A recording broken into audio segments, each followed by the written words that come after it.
poderia concordar mais.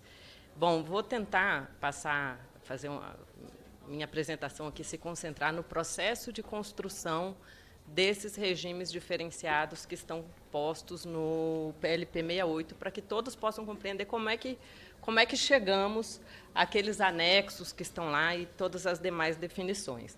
Os regimes diferenciados, eles estão previstos, como o ministro Maílson já colocou, na emenda constitucional 132, no artigo 9º, mais precisamente.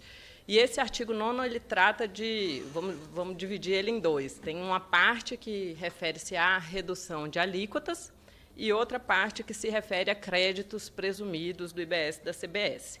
Hoje, essa audiência aqui, ela vai tratar de um pedaço das reduções de alíquotas previstas no artigo 9º.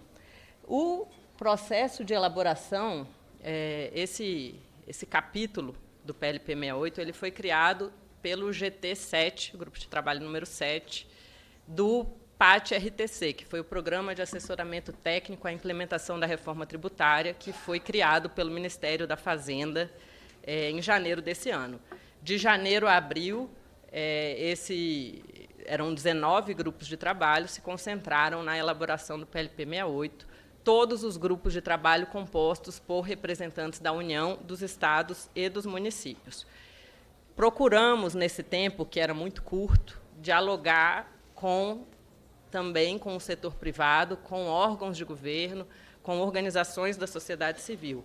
E aí eu trouxe aqui só o exemplo do GT7, tá? Porque esse eu tenho, como eu coordenava, eu controlei de perto. A gente recebeu 97 manifestações de interesse do setor privado, de entidades do setor privado, querendo contribuir para as discussões do GT. Pedimos, por e-mail, insumos técnicos para todas elas. Os senhores, muitos que estão aqui, certamente receberam esses e-mails.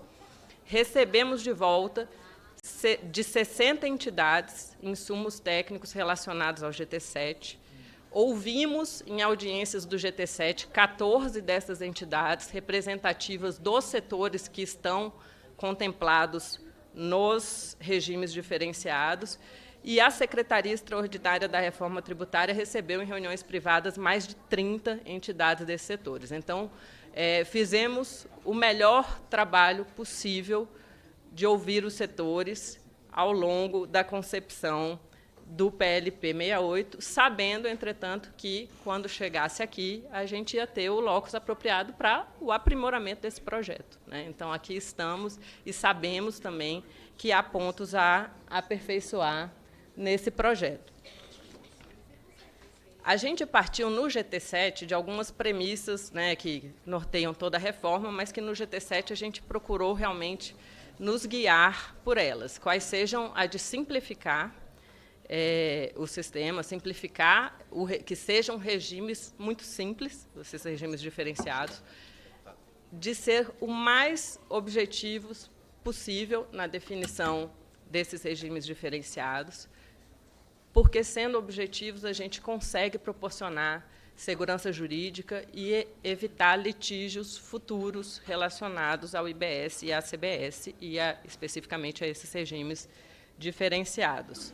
E também de oferecer uma proposta equilibrada, ou seja, uma proposta que cumpra o mandamento constitucional, né, que a gente consiga, que vocês consigam enxergar-se ali, mas que, ao mesmo tempo, não eleve demais a alíquota de referência para o restante da sociedade, a alíquota de referência do IBS e da CBS. Acho que o Rodrigo deve ter comentado aqui na audiência de hoje de manhã, o Rodrigo Orair, se não tivéssemos regimes específicos e diferenciados e cesta básica na emenda constitucional 132, a alíquota de referência do IBS e da CBS somado seria de 21%. Com esses regimes, fomos para 26,5%. Esperamos ter oferecido uma proposta equilibrada para a sociedade, mas, certamente, né, deputado, caberá aqui ao Parlamento decidir se amplia ou quanto amplia ou reduz esses regimes, né, sabendo que isso terá impacto na alíquota de referência também. Bom, algumas regras gerais que norteiam todos esses regimes diferenciados. A redução de alíquotas ela é aplicada sobre as alíquotas padrão do IBS e da CBS adotadas por cada ente federativo, ou seja, a gente tem as alíquotas de referência, que vão ser definidas pelo Senado, certo? Do IBS de municípios, do IBS de estados e da CBS, e cada ente federativo pode, mediante legislação específica, aprovada na Câmara de Vereadores ou na Assembleia Estadual, aumentar ou reduzir sua alíquota em relação às alíquotas de referência. Esses regimes diferenciados, alíquotas específicas ou alíquotas reduzidas, elas serão aplicadas sobre a alíquota padrão de cada ente federativo. Então, esse é o primeiro ponto a deixar claro. Segundo, esses regimes serão aplicados também às importações, ou seja, uma questão aqui de isonomia no tratamento.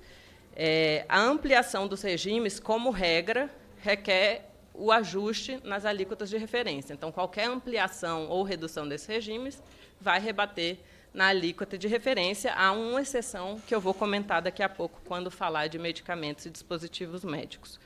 O crédito é aquele destacado na nota, ou seja, isso eu já recebi, algumas entidades com dúvidas em relação a isso. Se o meu bem ou o serviço que eu presto ele tem alíquota reduzida, na entrada, nas minhas aquisições, eu também vou apropriar só um pedaço do crédito? Não, você vai apropriar o que tiver na nota, destacado na nota. Se você comprou um produto com alíquota cheia, você apropria 100% tudo que está ali. Tá? Só para esclarecer.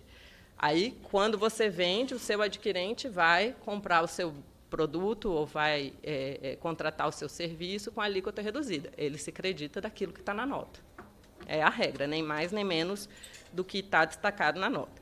E, por fim, os regimes diferenciados não podem ser cumulados com outros regimes específicos. Hoje, a gente está tratando aqui nessa audiência, deixa eu ver se passou ali, da redução em 30% para as profissões regulamentadas, fiscalizadas por conselhos. São 18 profissões. Aqui a gente basicamente fez o levantamento das profissões que são regulamentadas e fiscalizadas por conselho profissional, então, cumprindo o mandamento constitucional.